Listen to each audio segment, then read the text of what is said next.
boys and girls. You ready for a story? I've got a story by an author we've read before. Her name is Gail Gibbons. And Gail Gibbons wrote the book all about apples, where we learned so much. She likes to write nonfiction books. And this one, The Pumpkin Book, is also by Gail Gibbons. By Gail Gibbons. I learned so much from her. I hope you like this. Now, sometimes when we read nonfiction books, it's not a story. It's something that we learn from, so there might be parts that I will just skip a few lines here and there just to make sure it doesn't go too long. But I'll show you all the parts because nonfiction books have some parts that fiction do not. First of all, this book is paperback, and this is the, you're saying it, front cover, and this is the back cover. Gail Gibbons is both the author and the illustrator. She did the words, so she's the author, and she did the pictures, so she's also the illustrator. This is the title page, The Pumpkin Book by Gail Gibbons. Look how she decided to do this. Book is B-O-O-K, and she put jack-o'-lanterns instead of the O's. They're the same shape. They're curved. For John. That's the dedication. Pumpkins come in all shapes and sizes. Pumpkins are members of the squash family. There are many different kinds of pumpkins. Small pumpkins, big pumpkins, round pumpkins, tall pumpkins. Gardeners and farmers call them pumpkin varieties. Some pumpkins have a smooth skin and others have lots of bumps. And Gail Gibbons has labeled her pumpkins. Red October, Big Max, Small Sugar Pie, Trick or Treat, Lumina, Connecticut Field, Jack Be Little, Baby Bear, and Dill's Atlantic Giant. In the springtime, when the sun's rays begin to warm the soil, it is planting time. Some gardeners turn the soil to get it ready to plant a small pumpkin patch. A pumpkin patch is where pumpkins are grown. Some farmers use their plows to slice through and turn over the dirt.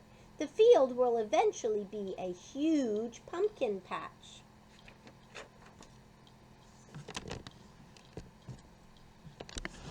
There we go.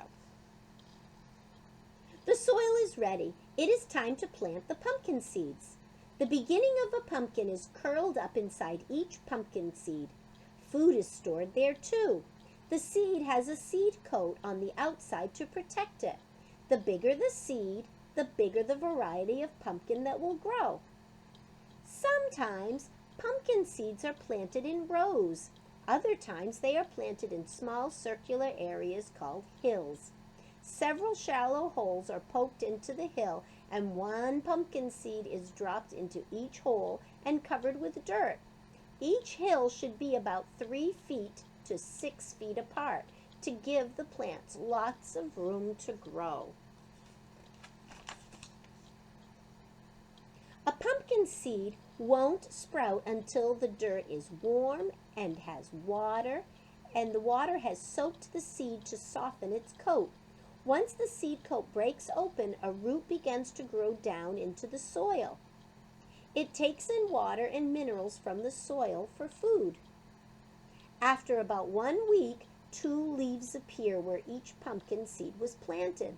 These smooth leaves are called seed leaves. They begin to make more food for the plant from the sunlight and air.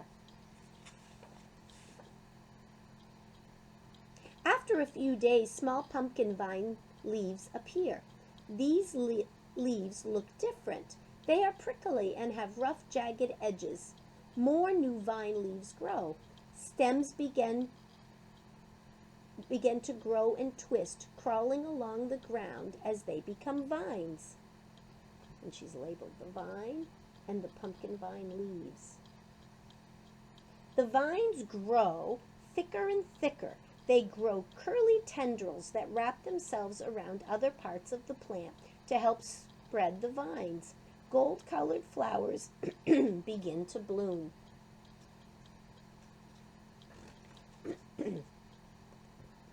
A pumpkin begins to grow when a grain of pollen from the stamen of a pumpkin flower lands on the stigma of a pumpkin flower. This is called pollination. Sometimes pollen moves from flower to flower when the wind blows. Bees and other insects help pollinate too. Pollen rubs on and off their bodies as they travel from flower to flower in search of nectar. The flower has a small green ball beneath its blossom. When the flower is pollinated, the little ball begins to grow. It's a very, very small pumpkin. Over time, it becomes bigger. You see what happened to the flower? It's kind of like those apples we were looking at. And bigger. The pumpkin skin begins to turn from green to orange. All of the pumpkins in the pumpkin patch begin to turn orange. In the fall, when the vines begin to dry up and die, it is harvest time. It usually takes from 80 to 120 days, depending on the variety, for a seed to grow into a ripened pumpkin. It is ready to pick if it feels hard on the outside and sounds hollow when it is tapped.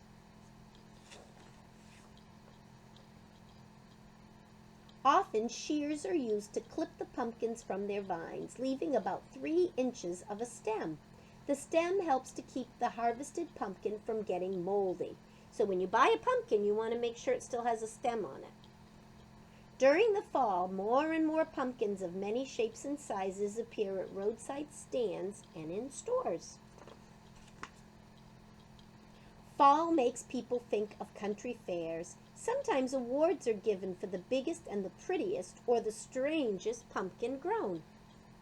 The biggest pumpkin ever grown was in New York State in 1996.